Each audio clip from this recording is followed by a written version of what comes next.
Hey guys, welcome back to the sports stuff video. Today, we're going to be talking about the New York Jets and their off-season plan. So if you do enjoy, please give it a like, comment, subscribe, hit the notification bell to be notified when I post next.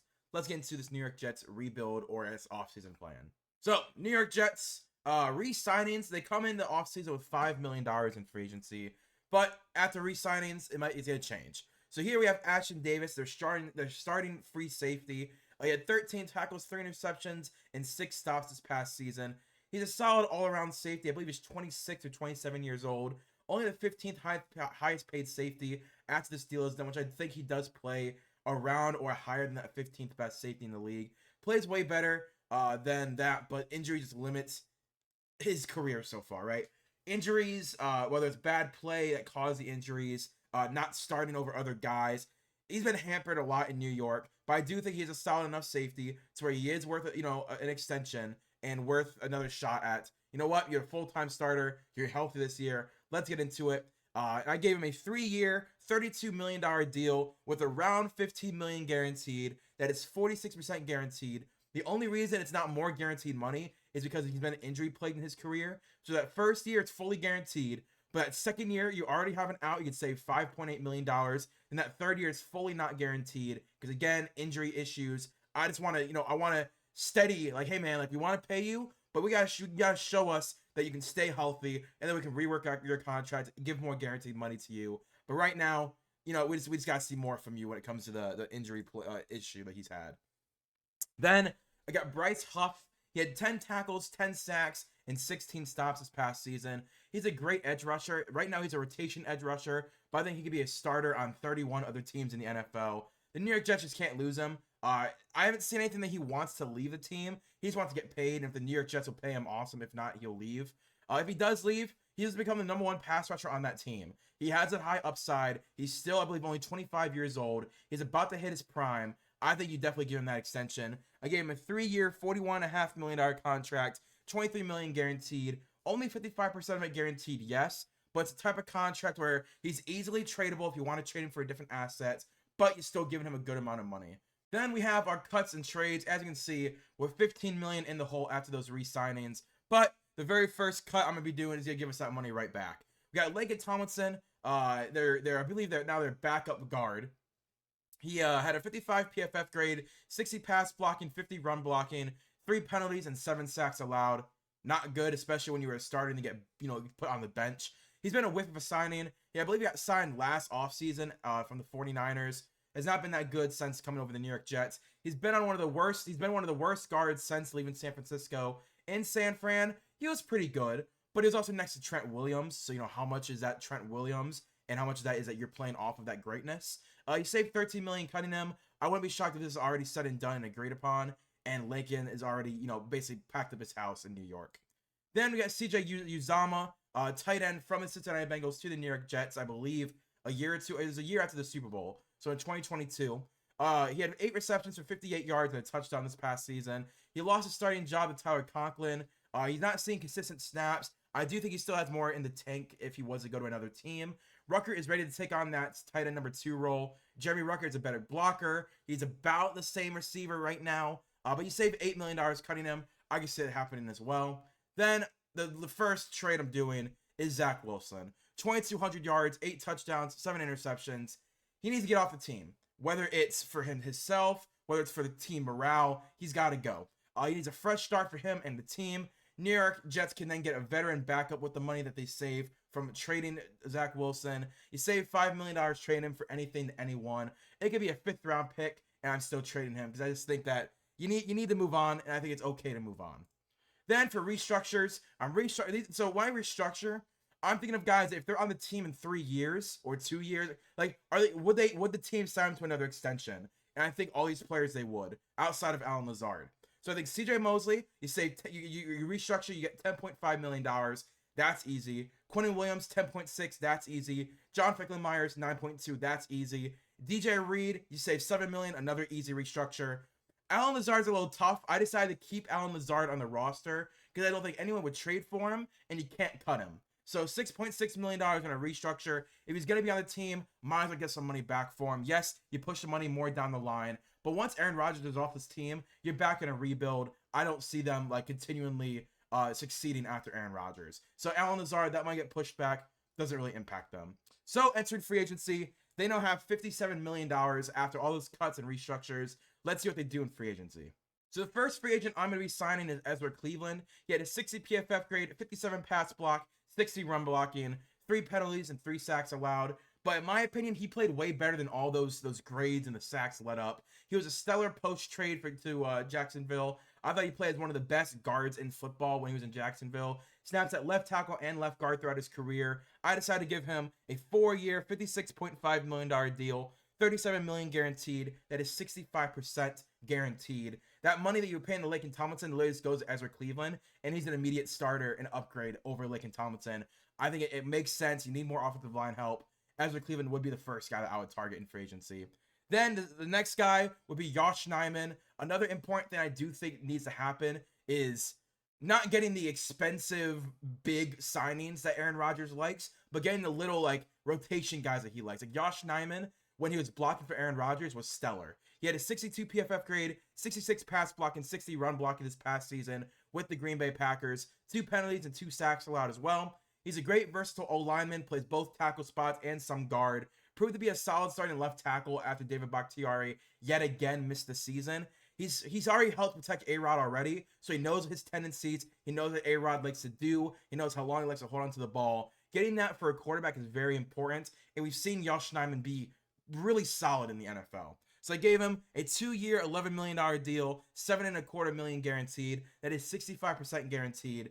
Obviously, a lot of money to a backup tackle who has been a really good, like, in spurts, a really good starter. But I think if he goes to the Jets, he starts day one at left tackle. Then one more offensive line signing. I do sign Evan Brown from the Seattle Seahawks. So I've now signed left guard, left tackle, and center. So now right guard and right tackle, the rest of your roster rest of your guys on roster can all battle out who's going to start at those 2 positions. But you upgrade immediately at those left 3. He had a 56 PFF grade, 59 pass blocking, 57 run blocking, 7 penalties, and 3 sacks. Not the best season from Evan Brown, but last year he was a lot better than this year. He's a solid run blocking guard for a few years now. He still has upside. He's only 26 point. I think it's like 26.5 right now. And you need to take shots offensive line. And yes, I say that you need to take shots, but you need to take cheap shots, right?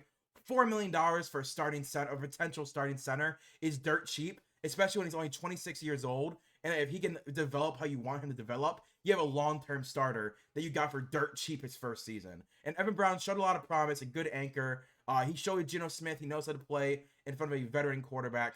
I'm excited to see where Evan Brown goes. I wouldn't be shocked if he actually follows their O-line coach wherever he goes, because Evan Brown last year looked really good. This year, again, the entire offense took a step back, but I do think Evan Brown is still a valuable starter. And for only $4 million on a flyer, that's pretty good.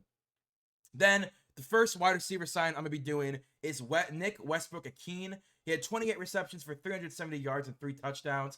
He's been a great slot option for the last 3 years. The Tennessee Titans have actually used him pretty solidly. Like, I'm shocked how frequently he's targeted by that offensive staff.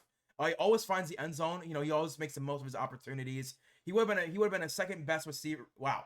He would have been the second best receiver on the team in 2023 with only 370 yards. Yikes. And he's having an easier time with Garrett Wilson compared to Treylon Burks and DeAndre Hopkins. I think Garrett Wilson right now is better than those 2 options. So I think he's having an easier time with the double teams and getting the easier matchup when you're opposite of Garrett Wilson and the next guy I think the Jets are going to get. So I gave him a 2-year, $13.5 million deal, $8.5 million guaranteed. That is 62% guaranteed. Great slot option, has some deep threat ability. I think they could really use him in their offense. Then, the most outlandish one, in my opinion, is Davante Adams. He had 103 receptions, 1,100 yards, and 8 touchdowns this past season. What I believe truly in the NFL is that when there's smoke, there's fire. So there's been a lot of rumors for the last year that Davante and A-Rod want to team back up, and they want to go to New York and team up. Again, where there's smoke, there's fire. So Davante Adams wants to go back with Aaron Rodgers. The Jets need a receiver, and I think Davante Adams would be the perfect guy for them. Bring them back. This offense needs an injection outside of Garrett Wilson. Garrett Wilson would thrive with Adams and Nick Westbrook-Ikhine.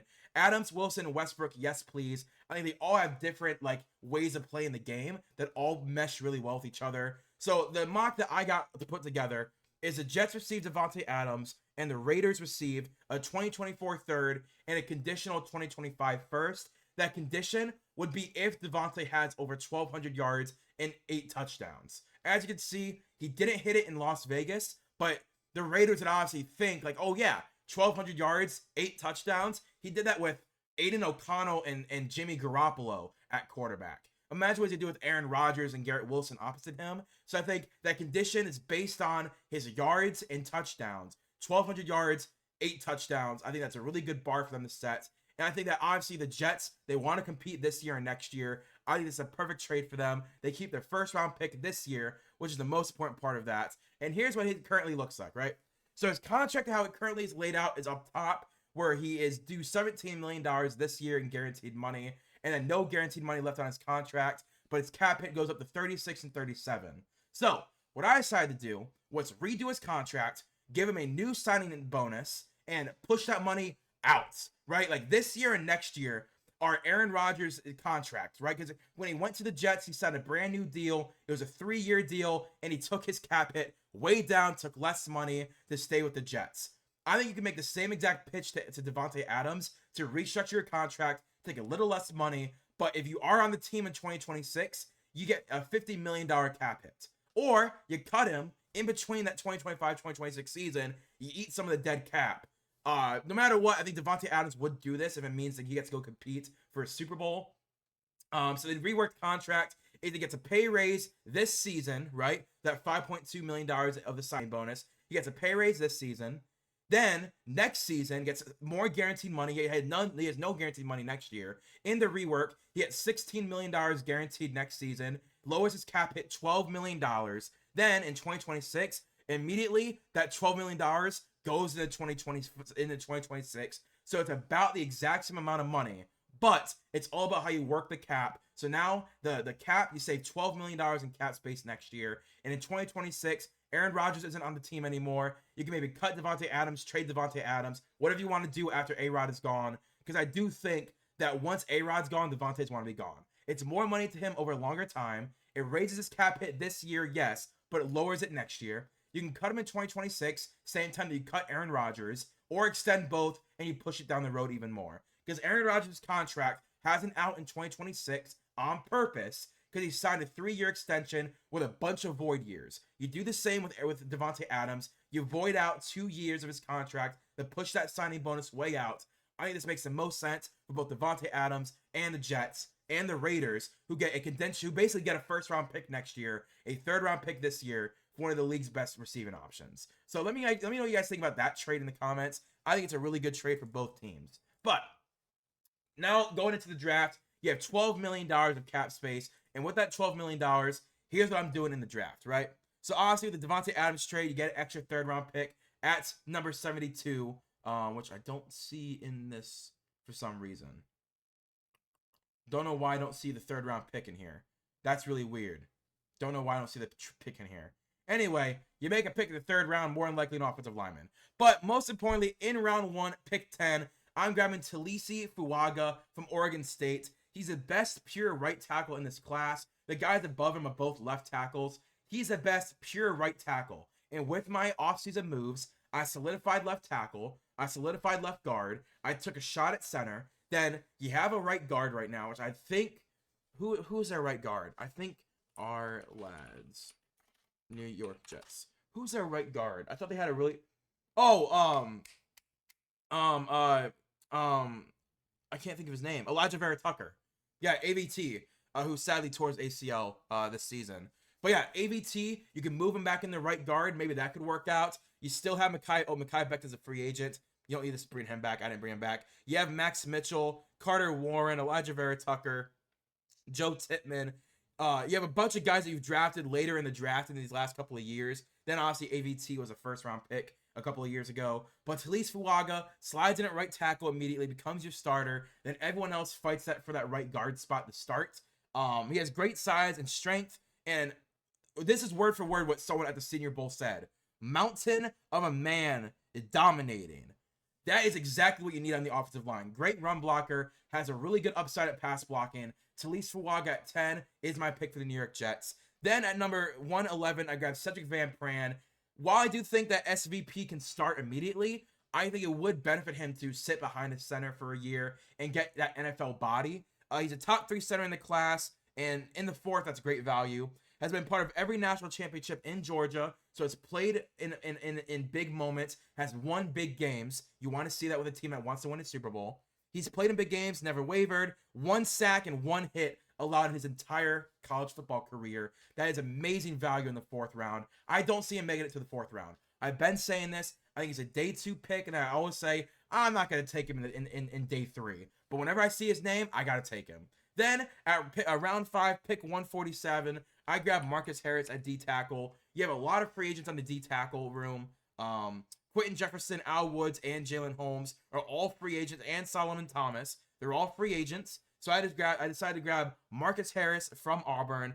He has improved every year as a starter at Auburn because his snap count has never wavered. He's always been the starter in Auburn for that interior defensive line room, and he's been improving every year, which is something that you want to see in an NFL draft pick. He had 7 sacks and 16 hurries throughout. He had 7 sacks and 16 hurries this year alone. He's an amazing run defender with high upside as a pass rusher. What we need to do in the New York is find a D tackle who's amazing at run defending. Because in this division, right, you got James Cook who's come onto the scene. You have Devon Achane and Raheem Mostert. And you have whoever the Patriots are putting out there, which somehow they always have a really solid run game. But mainly Miami and Buffalo are dominant through the run game this past season. And I think it's going to continue in the next season. You need to get someone who's really good at run defending and has a high upside as a pass rusher. We saw 7 sacks and 16 hurries out of Marcus Harris this last year at college football. Maybe we can see something similar in the NFL. Maybe like 2 sacks, 10 hurries, which is something I would probably predict for Marcus Harris. I think high upside pass rusher, but he's an immediate starter at a run as a run defender. Then in the 6th round, I grabbed Malik Washington out of Virginia. He's the best slot receiver in the class. He was number 1 in broken tackles, and when you're a slot receiver, you got to break tackles. He was number 1 in the nation in broken tackles. In the 6th round is a steal of a draft pick. When ball's in his hands, he's going to break tackles and get more yards. He had 1,300 yards and 9 touchdowns this past season. Will be dominant for Aaron Rodgers in short to medium field. If Malik Washington, Nick Westbrook-Ikhine can be your slot options, that is a really good slot room. Then you have Garrett Wilson and Devontae Adams at outside wide receiver. Stellar wide receiver core. Tight end room is fine. Brand new offensive line. You get another running back later in the draft with Breece Hall. Really good room in my opinion. Then you get Jason Henderson from Old Dominion in the 7th. Now I think he actually went back to Old Dominion. I tried looking up his draft stock and it has disappeared. So maybe he doesn't exist. But Jason Henderson from Old Dominion. He was an All-American in his college football career, and he's a TFL monster. He actually leads Old Dominion all time in tackle for losses. So that's pretty good from a linebacker. And you already got a steal with Quincy Williams. Maybe Jason Henderson can be the next steal for you at linebacker. Then I grabbed a running back to go opposite of Breece Hall. We let Dalvin Cook go. So I think Blake Watson can come in and fill that role in this offense. He's a really good dual threat running back. He's never been below 5 yards per carry in his college football career either at Memphis. Now, yes, Memphis isn't facing the best competition, but never having below 5 yards per carry is amazing. He had 6 yards per carry in 2023, dominant. He had 1,000 yards every career and 4,000 all-purpose yards in his career with 27 touchdowns in his career. That is awesome. That's awesome. Wow. 7 touchdowns a year and 1,000 yards at Memphis. That's something you definitely need in New York Jets running back room. Someone who has a lot of playing experience, who has dominated in college football at their position, and is going to have really good draft value. Blake Watson from Memphis fits that. Okay size. I think he's 6'1", maybe 5'11", but he's in that around 6 foot range. Pretty solid for a 7th round running back. Then I grabbed Damani Richardson from Texas A&M. He's played all over the field. At A&M, he played slot safety, box safety, deep safety, played some pass rusher snaps as well. You guys know every video. In all my mock drafts, I have versatile secondary members and versatile offensive linemen because I think those are the 2 positions that you need to be the most versatile and get the most depth possible. He's a better run defender than pass defender, which that's fine. There's run sets that offenses play in, and there's a lot of teams that run the ball more than they pass it. So you can definitely be on the field for certain packages. Solid side of starting experience in the 7th round. I think he started at least the last 2 years fully. I don't remember exactly, but I do know he has a lot of starting experience at Texas A&M, a big D1 school, and he has a lot of snaps. That's something that's very valuable in the 7th round.